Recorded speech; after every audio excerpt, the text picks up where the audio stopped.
Welcome back to another technical deep dive here in the debug zone.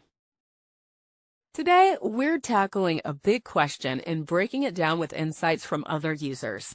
Hopefully, this clears up some misconceptions and helps you get the answer you need. So buckle up, stay a little curious, and let's jump right in.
And that's a wrap. I hope you found the answer you were looking for.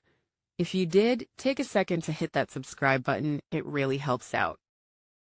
And let me know in the comments which solution worked best for you. See you next time in the debug zone.